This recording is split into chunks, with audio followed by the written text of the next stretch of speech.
Rain hammered the interstate the night Dr. Malcolm Vance pulled over at the scene of a multi-car collision.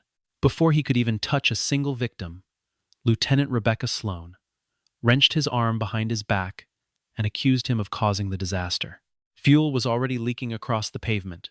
3 people had stopped breathing, and the nearest rescue team was still miles away. Cuffed on one wrist, Malcolm dropped to his knees anyway, kneeling in broken glass blood and screaming voices. By the end of that night, the man treated as a suspect had become the only reason anyone at that crash site was still alive. Malcolm had just finished a 16-hour shift at Brookhaven Memorial Hospital when the call came in asking him to turn around for another emergency. He refused telling the charge nurse. He was too exhausted to be trusted with a scalpel and started the drive home along Interstate 81. The storm thickened fast, cutting visibility down to a few dozen feet, and through the sheets of water, he saw brake lights flashing wildly ahead of him. A freight truck had lost control and spun sideways across the lanes, and 6 vehicles behind it slammed into one another in a chain reaction that sounded like the sky itself tearing open. An SUV was crushed against the median. A pickup lay flipped on its side, and a tanker truck carrying chemicals slid toward the shoulder, its massive frame groaning under its own weight. Malcolm braked just short of the wreckage and called emergency services before grabbing a reflective jacket from his trunk and running into the chaos. He assessed the danger in seconds, the way he'd been trained to since his years. On a disaster medical team, fuel pooling beneath the vehicles, a downed power line, sparking near a guardrail, at least 11 adults trapped in twisted metal. One driver already without a pulse, and a tanker showing signs of a chemical leak.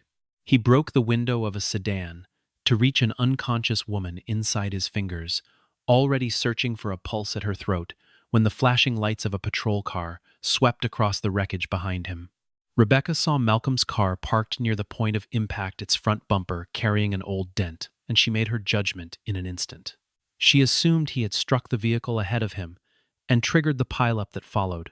Malcolm tried to explain that he'd arrived after the collision had already happened, but she cut him off before he finished the sentence and ordered him to lie flat on the wet asphalt. When he refused, because a man nearby had stopped breathing, she pulled her handcuffs and restrained him in front of every injured person still conscious enough to watch. He managed only one sentence before the cuffs closed around his wrist. He told her she could arrest him afterward, but that the man a few feet away only had minutes left. Rebecca gave the order anyway, and somewhere beneath the crumpled hood of the SUV, a small explosion cracked through the rain as flames began crawling toward the spreading fuel, while the nearest ambulance was still 18 minutes out. Rebecca ordered 2 officers to set up barriers, but neither of them had ever been trained to manage a mass casualty scene, and the chaos only deepened by the second. Malcolm, still restrained, kept shouting instructions anyway. Move the conscious victims away from the fuel line. Don't pull a man free. While a metal shard is still lodged in his chest, don't remove a motorcyclist's helmet. Use a fire extinguisher to clear a path toward the trapped. A young officer tried to yank a man from a mangled car by force, and Malcolm screamed for him to stop, warning that the man's spine could already be broken. Rebecca told Malcolm to be quiet, but paramedic Tessa Monroe arrived with the first ambulance and recognized him instantly. She stared in disbelief at the sight of him, handcuffed on the ground, and confirmed to Rebecca that he was the head of trauma surgery at Brookhaven Memorial, the most qualified person for miles in any direction. Rebecca still hesitated, insisting that a doctor could cause an accident just as easily as anyone else. But her doubt evaporated the moment the woman trapped in the sedan stopped breathing again and the defibrillator in the ambulance failed after water flooded its casing. Tessa demanded that Rebecca remove the cuffs entirely. Rebecca compromised by freeing only one wrist, keeping Malcolm's other hand tethered to a seatbelt inside her cruiser, forcing him to work from an impossible angle. He determined the woman was suffering from a tension pneumothorax, and that chest compressions alone would kill her within minutes. Using tools from Tessa's kit, he relieved the pressure building inside her chest, and within seconds her breathing steadied, while everyone around them stood frozen in stunned silence. Rebecca included, though she still refused to say she had been wrong. Captain Garrett Boone heard the situation unfold over the radio and ordered Rebecca to keep Malcolm restrained at the scene. as the primary suspect forbidding his release under any circumstances. Boone worried that news of officers detaining a black doctor while he saved lives would become a scandal, and rather than correcting course, he chose to protect the department by trying to prove Malcolm guilty of something, anything that would justify what had already happened. Moments later, a rescue worker discovered the tanker was leaking a highly flammable substance, and if the scene wasn't fully cleared within 20 minutes, the wreckage could turn into an open fire. The fire department was blocked on the far side of the crash because a secondary bridge had flooded, leaving only 2 paramedics, 4 officers, and a handful of bystanders to manage a disaster meant for dozens of trained professionals. Malcolm immediately sorted the victims by severity, identifying 3 who needed intervention within minutes, 4 who were seriously hurt but stable, 4 who could move on their own, and 1 man presumed dead who still carried a faint pulse. He directed people to mark each group using colored tape jackets and flashlights pulled from nearby vehicles, turning strangers into an impromptu triage team. Rebecca objected again, saying Malcolm's identity hadn't been fully verified until Tessa held up her phone and showed her his hospital credentials alongside a photo of him receiving a statewide award for emergency medical rescue. Work. Even with the evidence in front of her, Rebecca only removed the second cuff after Tessa threatened to document in writing that police had obstructed a life-saving rescue. Malcolm didn't argue or demand an apology. He simply got to work, moving from one victim to the next without pause. He found a man impaled through the abdomen by a metal rod, and when bystanders tried to pull it free, he stopped them and stabilized it in place, instead knowing removal would cause fatal bleeding. Another driver began seizing from a head injury, and Malcolm administered medication from the emergency kit with exact precision under the worst possible conditions. Meanwhile, Grant Ellison sat trapped inside an armored SUV, the steering column pressed hard against his chest, the doors refusing to budge no matter how many hands pulled at them. Grant remained conscious and insisted that Malcolm help the others first, even as his condition visibly worsened by the minute. Malcolm organized a makeshift team on the spot, Tessa managing airways, an officer applying pressure to open wounds, 2 bystanders carrying victims to safety, Rebecca watching for fire, and a truck driver rigging a tow cable to clear a path. Through the wreckage, for the first time, Rebecca began to see that Malcolm wasn't just a skilled physician, but someone who had clearly commanded disaster scenes before. She asked him how he could stay so calm in the middle of all this. He told her that panic never brought anyone back to life, a line delivered so plainly that it hinted at something heavier buried beneath his composure. Before they could reach Grant, the tanker slid another few feet, its enormous frame tipping toward the trapped vehicles and sealing off the only path out, leaving them with barely 12 minutes before it could roll completely. Malcolm divided the scene into 3 zones: a red zone beside the tanker where danger was immediate, a yellow zone of damaged but unburned vehicles, and a green zone where treated victims could be gathered safely. He chose to free Grant first, since the SUV sat directly in the tanker's path, and without hydraulic tools they were forced to improvise with a tow cable from the truck and a mechanical jack.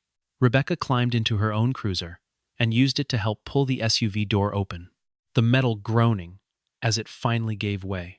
Even with the door open, the steering column still pinned Grant's chest, and Tessa spotted signs of internal bleeding almost immediately. Malcolm performed an emergency decompression right there inside the vehicle, telling Grant to keep looking at him and keep talking so he wouldn't lose consciousness. Grant asked for his name between labored breaths, and when Malcolm answered, Grant promised he would remember it, no matter what happened next. A promise that would matter more than either of them realized in the hours ahead. Elsewhere on the scene, another car caught fire, and Rebecca ran toward it with an extinguisher, but the flames spread faster than she could contain them. Malcolm shouted for her to stop aiming at the engine and instead focus on keeping the fire from reaching the spreading fuel line, buying them just enough time. They pulled Grant free seconds before the tanker finally slid down and crushed the front end of the SUV, where he had been sitting only moments earlier. Malcolm turned immediately toward Nolan Briggs, the tanker driver still trapped in the cabin and barely responsive. Rebecca argued there wasn't time left to save him, but Malcolm refused to leave a man behind who still had a pulse and who might hold answers about what had actually caused the crash. He climbed onto the tilted cabin, cut through the seatbelt, and cradled Nolan's head to protect his spine, while Rebecca and Tessa pulled them both to safety. The tanker finally toppling onto the roadway seconds later. Everyone dropped to the ground, bracing for an explosion that never came, and Malcolm noticed the leaking substance didn't match the hazard label printed on the tanker's side. That single detail planted the first seed of a much larger problem. Something buried in paperwork or cargo manifests far removed from the storm-soaked highway. Before Nolan slipped into unconsciousness completely, Malcolm found a small, cracked data recorder in his jacket pocket, and Nolan managed to whisper 4 words before going still. The brakes weren't an accident. More ambulances and fire crews finally arrived, and Malcolm handed off each victim with a complete account of their vital signs, their injuries, the procedures he had performed, the medications administered, and the exact moment their condition had changed. Because of his precise triage, every single victim was transported according to actual medical priority, and the hospital soon confirmed that not one person had died, though several remained critical. For a moment, Malcolm believed he might simply return to the hospital and continue treating them there until Captain Boone arrived and changed everything. Boone noticed dozens of phones recording the scene, and instead of acknowledging what Malcolm had done, he announced that a witness claimed to have seen a black sedan speeding just before the crash began. Malcolm's car was a black sedan too, and Boone used that coincidence to order his arrest for reckless driving, causing an accident and obstructing law enforcement. Rebecca hesitated, knowing the accusation didn't match anything she had personally witnessed. But Boone reminded her that she herself had labeled Malcolm a suspect in her original report, and reversing course now could end her career. Under that pressure, Rebecca cuffed Malcolm a second time. Tessa erupted in anger, publicly condemning the decision, while Grant, still lying on a stretcher, demanded his testimony be recorded to state clearly that Malcolm had just saved his life. Boone ignored every objection and ordered Malcolm loaded into the back of a patrol car, the rain still falling around them as if the night refused to end. Malcolm didn't resist. He looked directly at Rebecca and told her that she had witnessed the truth with her own eyes, and that what she chose to write down next would reveal whether she served justice or simply served fear. The words lodged themselves somewhere deep in her, though she said nothing in return. Just as the patrol car prepared to leave the hospital, called with urgent news that Grant needed emergency surgery, no other doctor on staff was qualified to perform. Boone refused to remove the cuffs, but pressure from hospital administrators and Grant's corporate attorneys eventually forced his hand, and Malcolm was escorted into surgery under police supervision instead of a jail cell. He walked into the operating room with raw red marks still circling his wrist, and 2 officers stationed outside the door, ready to take him into custody the moment he finished. While Malcolm worked to save the life of a man he barely knew, Boone quietly ordered a subordinate to seize the dashcam footage from Malcolm's car before it could be backed up anywhere official. Grant's surgery stretched on for hours as Malcolm worked to repair broken ribs, a torn artery inside the chest cavity damaged lung tissue, and severe internal bleeding. Focusing completely, despite knowing he might be arrested the instant, he stepped outside. Meanwhile, Rebecca returned to the crash site and noticed something that didn't fit Boone's theory at all. The distance between Malcolm's car and the first point of impact made no sense if he had caused the collision. There was no paint transfer, no brake marks, no debris from his vehicle anywhere near the wreckage. She searched for a traffic camera facing the highway, but Boone told her it had gone offline because of the storm. Tessa handed her a bystander's phone instead, and the footage showed Malcolm running toward the scene from behind the wreckage, arriving only after the vehicles had already collided. Rebecca realized with a cold and sinking certainty that Boone knew Malcolm was innocent and wanted to prosecute him anyway. Independent investigator Meredith Cole arrived at the hospital to take over the technical investigation and quickly discovered that part of the tanker's black box data had been deleted. When she asked about the device Nolan had been carrying, Rebecca remembered that Malcolm had handed it to an officer at the scene, yet it never appeared in the official evidence log. She traced the last person known to have held Nolan's bag back to Boone himself. After hours of surgery, Malcolm successfully stopped the internal bleeding, and saved Grant's life only to be told the moment he left the operating room that he was officially in custody. Reporters had already gathered outside the hospital, and several news segments ran images of Malcolm in handcuffs, beside headlines suggesting a doctor had caused a highway disaster. His reputation was being dismantled before any real investigation had even begun, and hospital leadership, buckling under the media storm, suspended him from duty.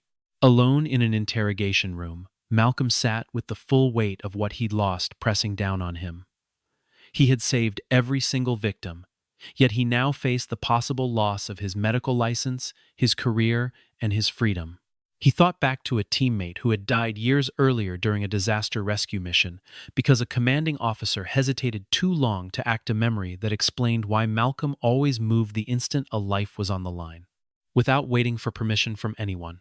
Rebecca walked into that same interrogation room, set her phone on the table with the bystander's video playing, and told him plainly that she had arrested the wrong man, but that her superior was working to turn that mistake into the praying, official truth. Malcolm didn't offer forgiveness right away. He told her that an apology only meant something if she was willing to fix what had been broken, even if it cost her everything she'd built. Rebecca decided to hand over the entire internal report to Meredith Cole, and together they uncovered a pattern too consistent to be coincidence. Boone had ordered Malcolm identified as a suspect before the crash scene was even properly examined. The memory card from Malcolm's dash cam had been removed. Nolan's data recorder had vanished from evidence, and the trucking company that owned the tanker had previously been fined for ignoring brake maintenance standards. A scheduled safety inspection, 3 days before the crash, had also been mysteriously canceled. Grant regained consciousness and confirmed publicly that Malcolm had saved his life mobilizing his legal team to support him, though Malcolm refused to let the case become a story about wealth and influence. He wanted to be cleared through evidence alone, so no one could ever claim he'd only been protected because a powerful man happened to be one of the victims he'd treated. Nolan remained in a coma, but Meredith found a trail of emails he had sent before the crash, warning repeatedly that the tanker's brake system was failing. The trucking company had ignored every warning to keep the delivery on schedule, and worse, one of its silent shareholders turned out to be Boone's own brother-in-law, explaining exactly why he was so determined to pin the blame on an outsider. Rebecca quietly searched the evidence room for the missing memory card and found it sealed inside an envelope with no case number attached at all. Just as she reached for it, Boone stepped into the room. He accused her of betraying the department and threatened to expose an old professional mistake that had once put her under internal investigation. Rebecca admitted she had spent far too long living inside that fear, and that the same fear was exactly what had led her to cuff an innocent man before she ever learned the truth. She told him she was done covering for it, and Boone responded by suspending her on the spot and confiscating the memory card before she could secure it. As she left the station, word came that Nolan had woken up and was asking to see the doctor who had pulled him from the cabin. Malcolm, released on weak evidence, went to the hospital with Meredith and an attorney to hear what Nolan had to say. Nolan explained that the brake pedal had shown signs of pressure loss before the trip even began, that he had reported it, and that his manager ordered him to keep driving anyway. Descending the hill in the storm, the brakes failed completely, and Nolan swerved to avoid a line of cars clipping the freight truck and setting off the chain of collisions that followed. He had carried an independent data recorder because he suspected the company would erase the official black box the moment anything went wrong. That device had captured the pressure warnings his speed, the exact moment he hit the brakes, and recorded calls in which his manager ordered him to keep going despite the danger. Boone had taken that device specifically to keep its contents from ever surfacing, but Nolan revealed one detail. Boone hadn't accounted for the recorder, automatically synced a backup copy to his personal cloud storage the last time his truck passed through a toll station. With Nolan's consent, Meredith accessed the data, and it confirmed without question that Malcolm had nothing to do with causing the crash. Footage from a nearby gas station camera showed his car entering the highway a full 10 minutes after the tanker, eliminating any possibility that he'd triggered the collision. Sensing the evidence was about to become public, Boone called an emergency press conference, hoping to publicly frame Malcolm as a distracted driver before Meredith could finish her report. Malcolm, Rebecca, Tessa, Grant, and Meredith all showed up together, and Boone tried once more to suggest Malcolm had used his medical reputation to hide responsibility. Meredith cut him off and released the technical findings in front of every camera in the room. Rebecca stepped up to the microphone and admitted publicly that she had arrested Malcolm without sufficient evidence, then went further accusing Boone of tampering with evidence and pressuring officers to falsify the report.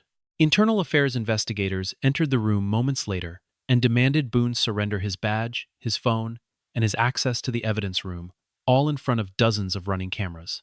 It was the fastest anyone in that department had ever seen a career unravel. The official investigation concluded that Malcolm had arrived only after the crash occurred, that he broke no traffic laws, and that he had personally treated or stabilized all 11 victims at the scene. It also found that his unnecessary detainment had delayed critical care, that the tanker lost its brakes because the trucking company deliberately postponed maintenance, and that Boone had concealed evidence to protect both his family's financial interests and the department's public image. Boone was arrested for tampering with evidence, obstructing an investigation, and abusing his authority. Executives at the trucking company faced charges for falsifying safety records and pressuring a driver to operate a dangerous vehicle. Rebecca was formally disciplined for the wrongful arrest, though her decision to come forward with evidence and admit her mistake spared her from losing her job entirely, and she was required to complete retraining focused on bias recognition and proper scene assessment procedures. She didn't ask Malcolm for forgiveness right away, telling him instead that she understood trust had to be rebuilt through action, not words.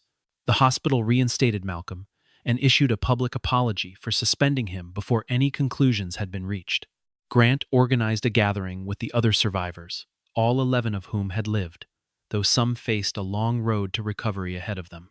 Each person shared a moment when Malcolm had personally saved them, from the woman whose chest he had relieved of dangerous pressure to the man he kept from being pulled off an impaling rod, to the driver whose spine he protected, to Grant himself, to Nolan, whom Malcolm refused to abandon even when everyone else insisted there wasn't time.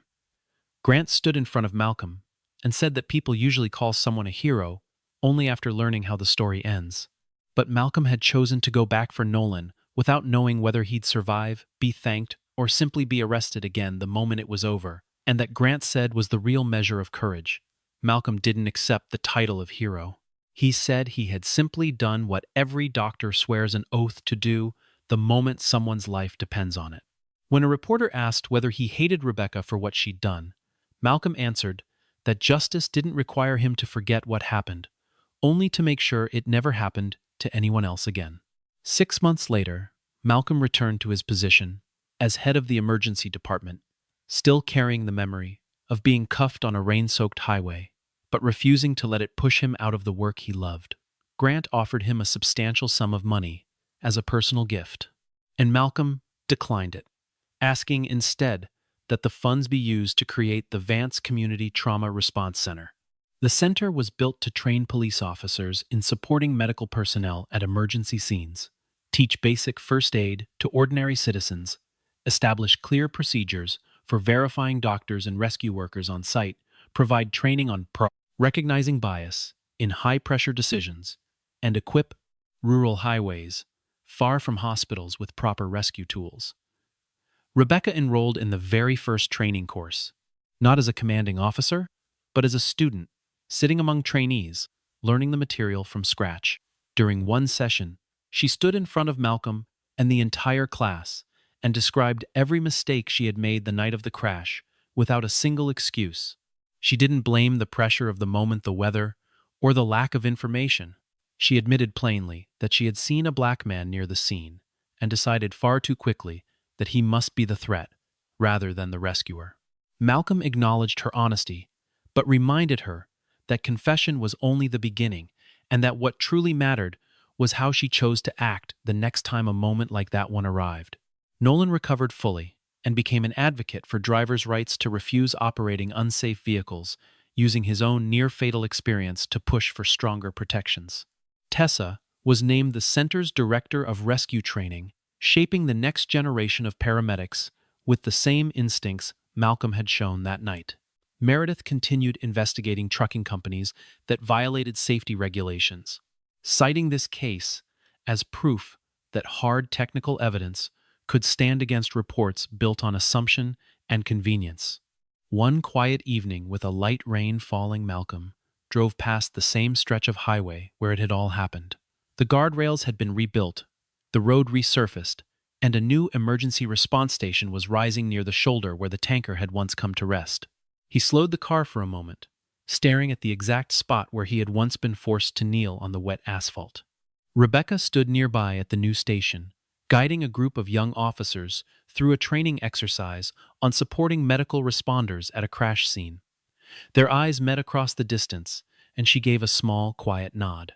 Malcolm returned the gesture and drove on into the evening. On the night of that crash, Malcolm Vance saved 11 lives. But his greatest victory was never measured only in the number of people who walked out of that hospital. It was found in a system forced to confront its own failures, and in the simple, unshakable truth that even after being doubted, humiliated, and handcuffed twice in a single night, he never let injustice decide who he was going to be.